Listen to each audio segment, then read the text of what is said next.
Good morning class welcome to my versatile education. আজ আমরা flow চার্টের মাধ্যমে কিভাবে বিভিন্ন ধরনের প্রবলেম সলভ করা যায় সেটা দেখব। তার মধ্যে একটি প্রবলেম হচ্ছে 1 থেকে p তম সংখ্যা পর্যন্ত সংখ্যাগুলির যোগফল নির্ণয়। তো সেটা আমরা কিভাবে এই রকমভাবে ফ্লো চার্টের মাধ্যমে দেখাবো। তো সব থেকে প্রথমে আমাকে যেটা জানতে হবে বা বুঝতে হবে সেটা হচ্ছে কোয়েশ্চেনটা কি বলতে চেয়েছে। এখানে কোয়েশ্চেনে বলেছে 1 থেকে p তম সংখ্যা পর্যন্ত সংখ্যাগুলির যোগফল, অর্থাৎ 1 থেকে p তম মানে হচ্ছে প্রথম, দ্বিতীয়, তৃতীয়, চতুর্থ, পঞ্চম। তো সেইটাকে বলা হচ্ছে p তম। First, second, third, fourth, fifth, 10th, 11th, 20th। তো সেইটাকে বলা হচ্ছে কি না p তম। তো 1 থেকে অত দূর অবধি যদি আমি এটাকে ধরি p ইকুয়ালস টু, যদি ধরি আমি 3, আমি নিয়ে নিলাম p ইকুয়ালস টু 3। যেমন দেখো এখানে p ইকুয়ালস টু 3 মানে কি হয়ে গেল, third number from number series. অর্থাৎ নাম্বারগুলো কি, n ইকুয়াল টু কি 1 2 3 4 5 6 7 8 এরকমভাবে চলতে থাকবে। যে অসংখ্য নাম্বার আছে সেই নাম্বারগুলো এগুলো। তার মধ্যে পজিশন কোনটা না, p তম যেটা বলেছে সেগুলো হচ্ছে পজিশন, অর্থাৎ first, second, third, fourth, fifth, sixth, সেগুলোকে বলা হচ্ছে কি পজিশন। তার মধ্যে আমি এখানে নিয়ে নিয়েছি কোন পজিশন না, p ইকুয়ালস টু হচ্ছে 3। তার মানে কি হবে, p ইকুয়ালস টু 3 মানে হচ্ছে থার্ড, ফার্স্ট, সেকেন্ড, থার্ড। এরপর কোয়েশ্চেনটাতে কি বলেছিল যে 1 থেকে, কোয়েশ্চেনে কি ছিল 1 থেকে p তম সংখ্যা পর্যন্ত, অর্থাৎ 1 থেকে p তম, p মানে কত নিয়েছি 3, তাহলে 1 থেকে 3 অবধি সংখ্যাগুলোর কি করতে হবে, যোগফল। তার মানে 1 প্লাস 2 প্লাস 3, এই যে 1 প্লাস 2 প্লাস 3 ইকুয়াল টু কত, 6। তো এই রেজাল্টটাই কিন্তু আমাকে ফ্লো চার্টের মাধ্যমে বের করতে হবে। ক্লিয়ার? তো চলো একবার দেখে নিই কিভাবে। স্টার্ট, তারপরে কি করতে হয়, ইনপুট p। এখানে p কেন আছে, p আমি নিয়েছি এই কারণে, এটার কারণ হচ্ছে এখানে দেওয়া আছে p তম। এখানে যদি হতো n তম তাহলে আমি এখানে নিতাম n, যদি বলতো m তাহলে আমি এখানে নিতাম m। তো এখানে p হচ্ছে একটা ভ্যারিয়েবল। তারপরে কি, আমি এখানে আরও কিছু ভ্যারিয়েবল নিয়ে নিলাম। Define variable n equals to 0, sum equals to 0। n আমি একটা ভ্যারিয়েবল নিলাম যার মধ্যে থাকবে কারা, যার মধ্যে থাকবে এই যে 1 2 3 4 5 6 7 8 যে অসংখ্য নাম্বার রয়েছে, সেই অসংখ্য নাম্বার থাকবে কোথায়, n এর মধ্যে। আর আমি nটাকে আমি ডিফাইন করলাম বা অ্যাসাইন করলাম কোথায় না, 0তে আমি অ্যাসাইন করলাম। 0 থেকেই তো স্টার্ট হয় সংখ্যা। তো এখানে আমি কি করলাম, n ইকুয়ালস টু 0 নিলাম। কিন্তু আমার এখানে বলেছে 1 থেকে সংখ্যাগুলোকে কি করতে হবে, যোগ করতে হবে। তাই আমি এখানে n ইকুয়ালস টু 0 নিলাম। সাম ইকুয়ালস টু কি আছে, আমি অ্যাসাইন করলাম 0 বা সেট করলাম 0। এই সাম ইকুয়ালস টু বা সাম আমি কি জন্য নিয়েছি, সাম নিয়েছি এই জন্য যে এই যে প্রত্যেকটা নাম্বার রয়েছে 1 2 3 4 5, তো এদেরকে যোগ করতে হবে। সেই যোগগুলো যেটার মধ্যে স্টোর হবে সেই ভ্যারিয়েবলটা হচ্ছে কি না, সাম। সামের মধ্যে কি যোগ হবে, 1 প্লাস 2 প্লাস 3 ইকুয়াল টু 6, অর্থাৎ রেজাল্ট, অর্থাৎ টোটাল নাম্বার যেটা আমি পাবো বা সামেশন আমি যেটা পাবো সেটা স্টোর থাকবে সামের মধ্যে। তো এটা আমার ডিফাইন করা হয়ে গেল। করার পর আমি কি করব, n কে আমাকে কি করতে হবে, n এর ভ্যালু আছে 0। n কে এখানে আমাকে কি করতে হবে, প্রত্যেকবার এখানে একটা লুপ চলবে, আমাকে একটা লুপ তৈরি করতে হবে, তাই না? কিভাবে না, প্রথমে আমি 1 নিচ্ছি, 1 এর সাথে আমি 2 কে যোগ করছি, যোগ করার পর আমি যে রেজাল্ট পেলাম তার সাথে আমি 3 কে অ্যাড করলাম। তার মানে 1 প্লাস 2 হয়ে গেল কত, 3, 3 প্লাস 3 হয়ে গেল কত না, 6। তো এইভাবে আমরা অ্যাড করি, তাই তো? তাহলে কি করছি, প্রথমে এই দুটোকে অ্যাড করলাম, এগেন আমি কি করছি, এইটার রেজাল্ট যেটা পেলাম তার সাথে একে আমি অ্যাড করলাম। তো সেখানে সেই কারণে আমাকে কি করতে হয়, এখানে একটা লুপ আমাকে চালাতে হবে। এবার এই লুপটা কিভাবে চলবে, এখানে প্রসেস হচ্ছে কিভাবে চলবে না, এখানে n ইকুয়ালস টু হচ্ছে n plus 1। N plus one, কী কারণে এন প্লাস ওয়ান? তার কারণ হচ্ছে দেখো এখানে আছে ওয়ান, ওয়ানের পর কি আছে টু, তারপর থ্রি, তারপর ফোর। তো প্রত্যেকটা নাম্বার দেখো ওয়ান আর টু এদের দুজনের মধ্যে ডিফারেন্স কত? ওয়ান। টু থ্রি ডিফারেন্স কত? ওয়ান। থ্রি ফোর ডিফারেন্স কত? One. Again difference one, difference one. তাহলে প্রত্যেকটা নাম্বারের সাথে তার আগের নাম্বারের মধ্যে ডিফারেন্স কত আছে না? ওয়ান। বা পরের নাম্বারের সাথে ডিফারেন্স কত আছে? ওয়ান। তো সেই জন্য এখানে করা হয়েছে কি এন প্লাস ওয়ান। অ্যাগেন এখানে কি আছে? এখানে আমি করলাম কি sum equals to sum plus N.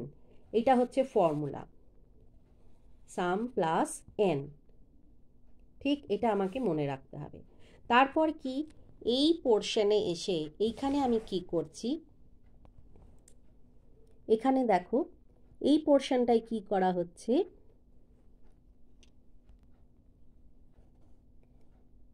এখানে কিছু সিদ্ধান্ত আমি নিচ্ছি। কীরকম সিদ্ধান্ত নিচ্ছি? এখানে আমি সিদ্ধান্ত নিচ্ছি যতক্ষণ না পর্যন্ত এন ইকুয়ালস টু পি আসবে ততক্ষণ পর্যন্ত আমাকে কিন্তু এই লুপটাকে কি করতে হবে? কন্টিনিউ করতে হবে। যেই এই কন্ডিশনটা ট্রু হবে তখন সে কি করবে? প্রিন্ট করবে। কাকে প্রিন্ট করবে? যার মধ্যে আমার যোগফলটা আছে তাকে প্রিন্ট করবে। তারপরে স্টপ। তো এখানে দেখো কার মধ্যে আমি রাখছি, আমার যে যোগফল ছিল কার মধ্যে রাখছি? আমি সামের মধ্যে রাখছি। তো সেই জন্য আমাকে এই যে সাম বলে যে ভ্যারিয়েবলটা আছে, যে ভ্যারিয়েবলের মধ্যে আমি যোগফলটাকে রাখবো সেই ভ্যারিয়েবলটাকে আমাকে কি করতে হবে? এখানে প্রিন্ট করতে হবে। তারপর স্টপ। তো এখানে এই যে লুপটা আছে এই লুপটা কিভাবে চলছে সেটা একবার চলো আমরা বুঝে নিই। তো প্রথমে আমি কি বলেছি? আমি একটা ভ্যারিয়েবল নিয়েছি পি, যেখানে ইনপুট দেওয়া হবে, ইউজার ইনপুট দেবে যে কত নাম্বার সে কততম বা কোন পজিশনের নাম্বারটা সে চাইছে, সেই পজিশনটা কে দেবে না? ইউজার দেবে। অর্থাৎ ইউজার 3 লিখতে পারে, 4 লিখতে পারে, 10th লিখতে পারে, এনি নাম্বার হতে পারে। তো প্রথম থেকে সেই নাম্বার সেই পজিশন অবধি প্রত্যেকটা নাম্বারকে কি করতে হবে? যোগ করতে হবে। তো যতক্ষণ না পর্যন্ত সেই পার্টিকুলার পজিশনটা সে পাচ্ছে এখানে, ততক্ষণ অবধি এই লুপটা কিন্তু কন্টিনিউ হতে থাকবে। তো এই পোর্শনটা আমরা চলো একবার দেখে নিই কীভাবে। তার জন্য আমি ফোনটা এইভাবে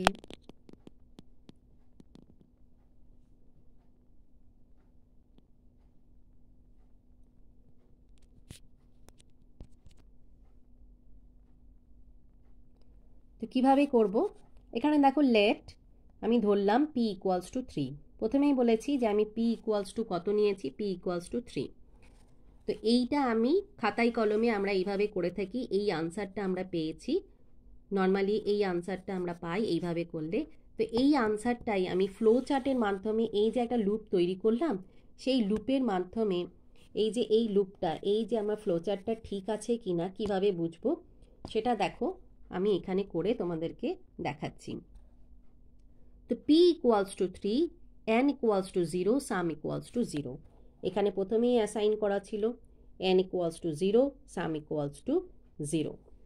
সেই জন্য এখানে লিখেছি N equals to 0, sum equals to 0। এরপর N equals to N plus 1 আর সাম ইকুয়ালস টু হচ্ছে সাম প্লাস এন, এটা তোমরা জানো। তো যেটা এখানে লেখা হয়েছে।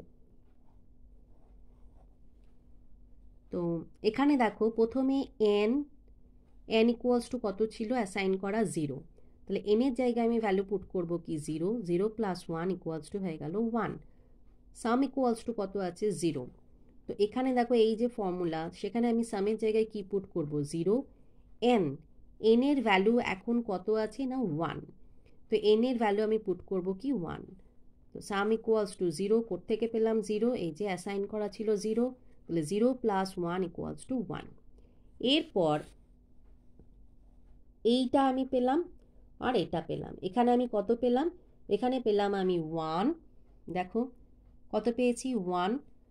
এই যে এন ইকুয়ালস টু কত পেয়েছি? 1। আর সাম ইকুয়ালস টু কত পেয়েছি? 1। তো তার মানে এন ইকুয়ালস টু 1, এখানে সাম ইকুয়ালস টু 1। তো এখানে চেক করবে যে এন এর ভ্যালু কত? 1। আর পি এর ভ্যালু কত? পি এর ভ্যালু হচ্ছে 3। পি এর ভ্যালু হচ্ছে 3। তাহলে এখানে কি হলো, এখানে যখন ও চেক করছে n ইকুয়ালস টু পি, না এটা ফলস। এখানে দেখো আমি এইভাবে করেছি, এখানে কি আছে n not equal to P, অর্থাৎ 1, n1 আর p হচ্ছে 3, তাহলে এরা দুজন ইকুয়াল না। তো সেই জন্য এটা ফুলফিল হয়নি। ফুলফিল না হওয়ার জন্য সে এই পথে গিয়ে এই লুপটাকে এগেন কি করবে, কন্টিনিউ করবে। তো কি হবে না, এখানে দেখো আমার প্রথমে এখানটায় কত ছিল, n ইকুয়াল টু রেজাল্ট ছিল 1, সাম ইকুয়ালস টু ছিল 1, সেটা আমি এখানে আরেকবার লিখে নিলাম। লিখে নেওয়ার পর এগেন আমাকে এই ফর্মুলাতে ফেলতে হবে, এটা কেন কন্টিনিউ করছে, এই পোর্শনটা কন্টিনিউ হবে। তো এখানে আমি কি করব, 1 n, এর ভ্যালু কত 1, 1 বসালাম, 1 প্লাস 1 ইকুয়ালস টু 2, এই যে n প্লাস 1, তাহলে 1 প্লাস 1 ইকুয়ালস টু 2, তাহলে n এর ভ্যালু এখন কত 2। এরপর আমি দেখব সাম। সাম কি আছে, এখানে দেখো ভ্যালু আছে 1, তো এখানে ফর্মুলা কি ছিল, সাম প্লাস n। তো সামের জায়গায় আমাকে কি পুট করতে হবে, 1 1 আর n, n এর জায়গায় আমি কত পেলাম, n এর জায়গায় আমি পেলাম 2, n ইকুয়ালস টু এখন আমার কত আছে 2, তাহলে আমি এখানে পুট করব 2, তাহলে 1 প্লাস 2 ইকুয়ালস টু হয়ে গেল 3। এরপর দেখো এখানে আমার কত আছে না 2, এবার চেক করবে। চেক করার সময় দেখো এখানে কি পাচ্ছি, n not equal to p, কেন n এর ভ্যালু 2 আর p এর ভ্যালু হচ্ছে 3, তাই নট ইকুয়াল টু। এগেন লুপটা আমার চলতে থাকবে। এখানে দেখো কি হবে, এখানে আমার কত ছিল 2, আগের পজিশনে কত ছিল, n এর ভ্যালু 2, তাহলে এখানে আমি 2 পুট করলাম, এই যে n প্লাস 1, 2 পুট করলাম, 2 প্লাস 1 হয়ে গেল 3, তাহলে এখন n এর পজিশন কত হয়ে গেল, n ইকুয়াল টু হয়ে গেল 3, সাম ইকুয়াল টু কত হবে, আগে ছিল সাম কত 3, এখানে 3 পুট করলাম, n, এই যে সাম প্লাস n, তাহলে সামের জায়গায় আমি কি পুট করলাম 3, পেয়েছিলাম 3, 3 পুট করলাম, এখানে আছে n, n এর ভ্যালু কত এই মুহূর্তে হচ্ছে 3, তাই এখানে হবে 3, তাহলে 3 প্লাস 3 হয়ে গেল কত না 6। এবার দেখো এখানে এগেন চেক করা হবে, n ইকুয়ালস টু p, কী করে হলো, p দেখো আমাদের কত ছিল, p ইকুয়ালস টু 3 অ্যাসাইন করেছিলাম, তাহলে p হচ্ছে 3, আর n এখন আমার কত আছে 3, তাহলে n এর ভ্যালু কত 3, তো দুজনে ইকুয়াল হয়ে গেছে।